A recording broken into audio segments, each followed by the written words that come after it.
오늘? 응. 없다니까? 왜? 그거 걔네한테 줬잖아. 아니, 오빠 먼저 줘야 된다 했잖아. 원래 오늘 먼저 500 주기로 한 거잖아. 또 내 말 귀뚱으로 들었지? 보험금을 노리고 그렇게 하신 건가요? 전 남자친구 살인 의혹 인정하십니까? 자,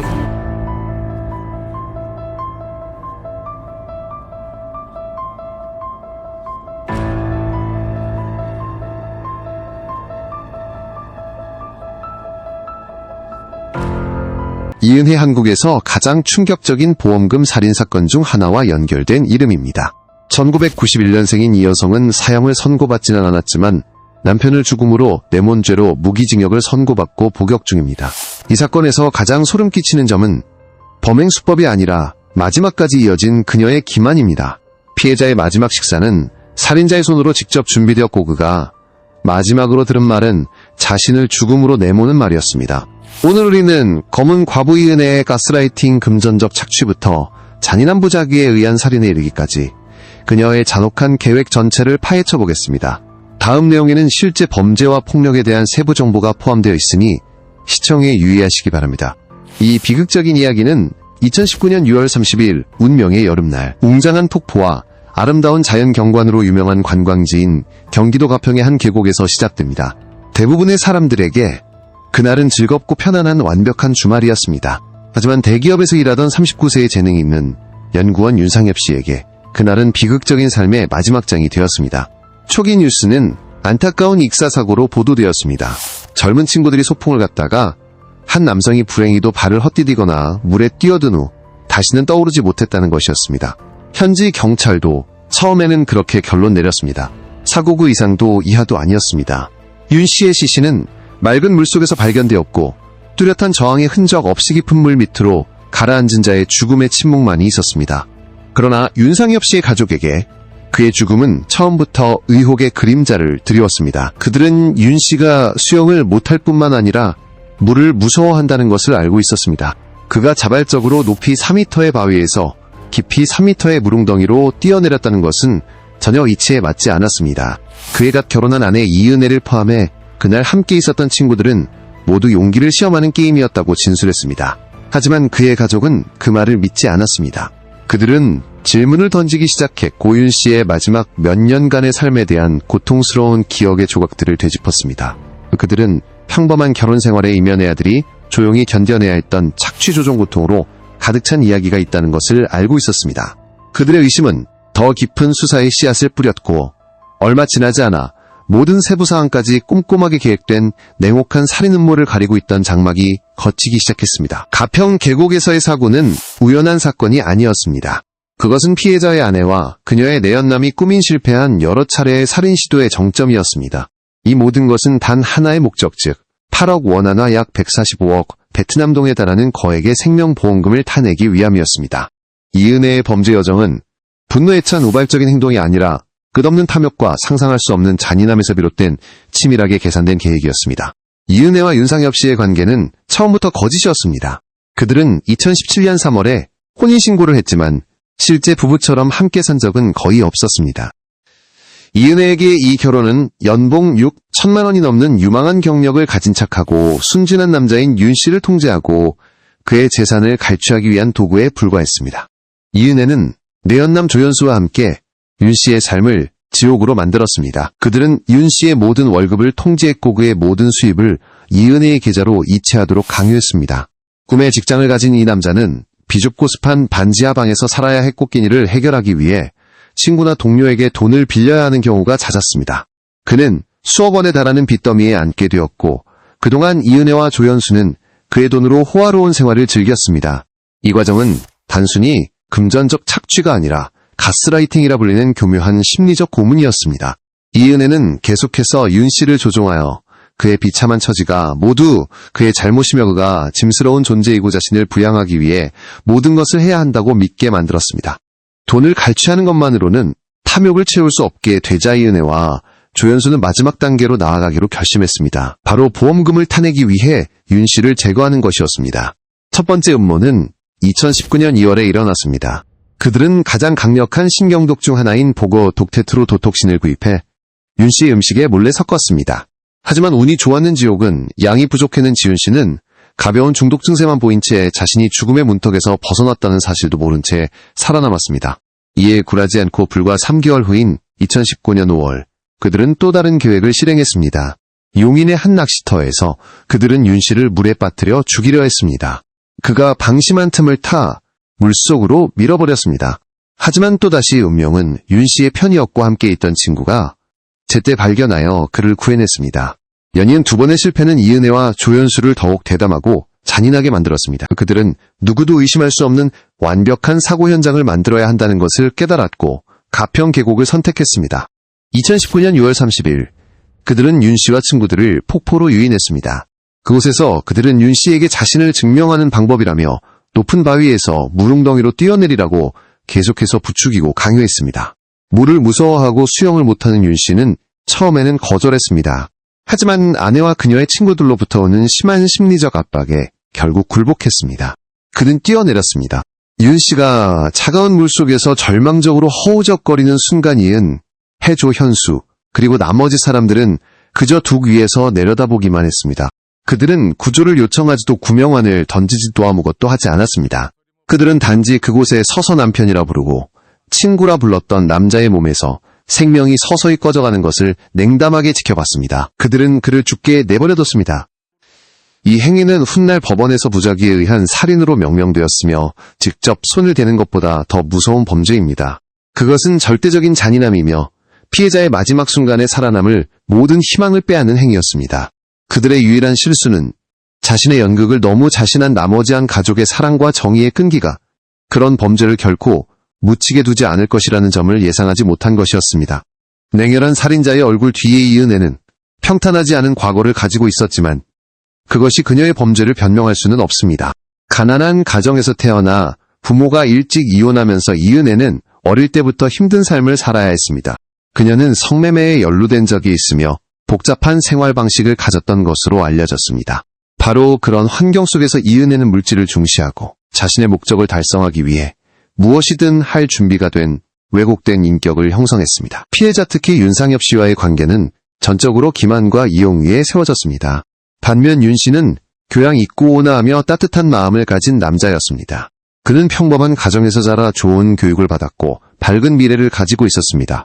성격과 생활 환경의 완전한 대조는 그를 이은혜에게 완벽한 먹잇감으로 만들었습니다. 그는 사랑과 가정을 갈망했고 이은혜는 바로 그 약점을 이용해 덫을 놓았습니다. 그녀는 행복한 미래작은 가정에 대한 약속을 그렸지만 모든 것은 재산을 탈취하려는 음모의 껍데기에 불과했습니다. 이은혜의 조종으로 윤 씨는 점차 자제력을 잃었고 자신감 넘치는 연구원에서 재정적으로나 정신적으로나 고갈된 남자로 변해 자신의 목숨을 노리는 자에게 전적으로 의존하고 신뢰하게 되었습니다. 윤상엽은 단지 사건 파일 속의 이름이 아닙니다. 그는 사랑하는 아들이었고 믿음직한 친구였으며 재능 있는 연구원이었습니다.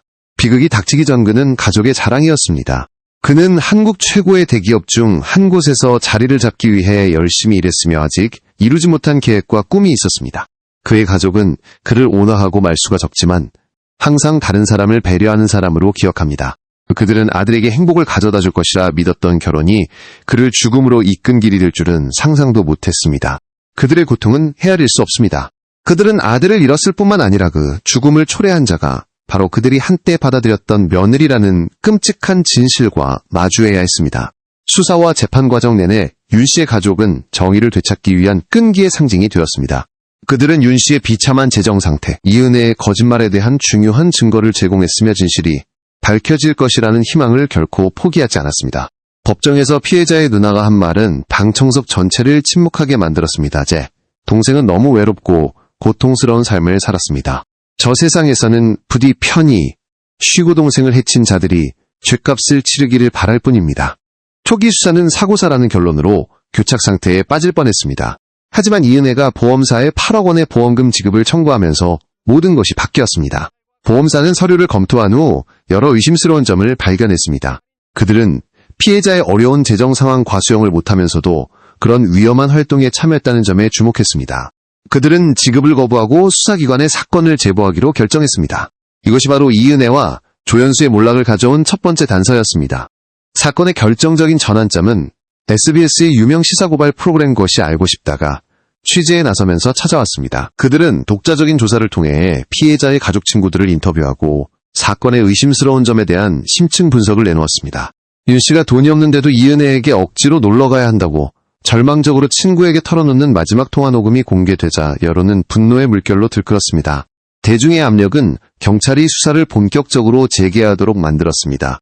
이전의 살인 미수 시도에 대한 증거들이 점차 수집되고 법망이 좁혀오자 2021년 12월 소환장을 받은 이은혜와 조연수는 도주하기로 결정했습니다.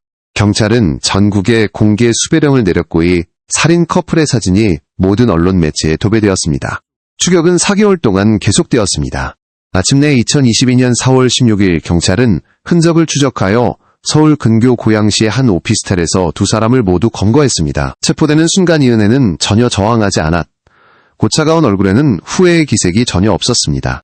이로써 도피 생활은 끝나고 법의 심판을 마주할 날들이 시작되었습니다. 이은혜와 조연수에 대한 재판은 한국 여론의 특별한 관심을 끌었습니다. 피고인석에서 이은혜는 완고한 태도를 유지하며 계속해서 혐의를 부인하고 피해자에게 책임을 돌렸습니다. 그녀와 변호인은 윤 씨의 죽음이 단지 사고였으며 그들의 관계는 지극히 정상적이었다는 이야기를 만들어내려 애썼습니다. 그러나 검찰이 제시한 증거들은 모든 거짓말을 산산조각냈습니다. 메시지에는 거래 내역 미수에 그친 암살 시도에 대한 증인들의 증언 그리고 특히 이은혜의 조종 행위에 대한 심리 분석은 부인할 수 없는 범죄의 그림을 그려냈습니다. 배심원단과 판사는 이 증거들에 완전히 설득되었습니다. 그들은 이것이 우발적인 행동이 아니라 오직 탐욕 때문에 체계적이 고산인하며 비인간적으로 계획된 살인이라고 판단했습니다. 2022년 10월 인천지방법원은 최종 판결을 내렸습니다. 주범인 이은혜에게는 무기징역이 적극적인 공범인 조연수에게는 징역 30년이 선고되었습니다. 이 판결은 사회의 분노와 법의 엄중함을 반영했습니다. 피해자 가족의 반응은 눈물이었고 마침내 불행한 아들이자 동생을 위한 정의가 실현되었다는 안도감과 슬픔이 뒤섞인 것이었습니다. 이 판결들은 이후 항소심과 대법원에서 그대로 유지되어 냉혈한 커플의 범죄 여정에 종지부를 찍었습니다.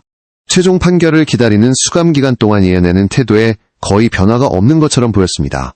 그녀는 침묵을 지키며 피해자 가족에게 어떠한 사과도 하지 않았습니다. 그녀의 항소 노력은 모두 자신이 직접적으로 윤 씨의 죽음을 초래하지 않았다는 점을 들어 형량을 줄이는 데 집중되었습니다.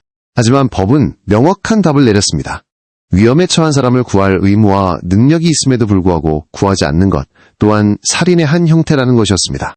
감옥에서 보낸 편지나 전화가 있었다 해도 결코 뉘우침을 보이지 않았습니다. 그녀는 자신이 앗아간 생명이 아니라 오직 자신의 형량에만 관심이 있는 듯 했습니다. 이제 마지막 순간으로 돌아가 보겠습니다. 이은혜의 삶의 마지막이 아니라 그녀가 누렸던 자유의 마지막 순간들입니다. 체포되기 24시간 전인 2022년 4월 15일 이은혜와 조연수는 임대한 오피스텔에 숨어 공포와 불안 속에서 지내고 있었습니다. 그들은 경찰의 수사망이 점점 좁혀오고 있음을 알고 있었습니다. 윤 씨의 돈으로 누리던 호화로운 생활은 더 이상 없었고 그들은 모든 연락을 끊고 숨어 지내야 했습니다. 자유인으로서 그들의 마지막 식사는 아마도 값싼 인스턴트 음식이었을 것이며 이는 그들이 모든 것을 걸고 쫓았던 거액의 보험금과 아이러니한 대조를 이룹니다. 그들의 심정은 분명 극도의 공황과 절망 상태였을 것입니다. 4월 16일 아침 오피스텔 문이 부서지고 수사관들이 들이닥쳤을 때가 바로 마지막 순간이었습니다. 수갑이 채워지기 전 이은혜의 마지막 말은 아마 침묵이었을 것입니다. 그녀 영혼의 무감각함을 반영하는 차갑고 공허한 침묵. 경찰차 문이 쾅 닫히는 순간 그녀의 범죄의 장은 닫히고 정의의 장이 시작되었습니다. 법정에서 판사의 마지막 선고가 단호하게 울려 퍼지며 이은혜와 조연수의 범죄 기록을 마무리 지었습니다. 피해자 가족에게는 어떤 판결도 아들을 잃은 슬픔을 보상할 수 없었지만 가해자들이 죗값을 치르게 되었다는 사실은 필요한 위안을 가져다 주었습니다. 어떤 의미에서 정의는 실현되었습니다. 하지만 이 사건을 지켜본 수백만 한국 국민에게 이은혜에 대한 무기징역 선고는 더 큰 논쟁을 불러일으켰습니다. 왜 이토록 치밀하고 잔인한 범죄가 생명으로 대가를 치르지 않는가? 그 답은 한국의 법률 시스템에 있습니다. 사형제도가 법적으로는 존재하지만 한국은 1997년 이후 단 한 건의 사형도 집행하지 않았습니다. 이 사형 집행 유예 정책은 무기징역을 사실상 최고형으로 만들었습니다. 그리고 이는 깊은 사회적 분열을 낳았습니다. 한쪽에서는 사형을 집행하지 않는 것이 문명화의 표현이라고 주장하는 반면 다른 한쪽에서는 그것이 피해자에 대한 불공정이라고 외칩니다. 이은혜를 남은 평생 동안 4개의 벽 안에 가두는 것이 인도주의의 표현일까요? 아니면 너무나 잔혹한 범죄 앞에서 정의가 실패한 것일까요? 그것은 오늘날까지도 한국 사회를 괴롭히는 질문입니다.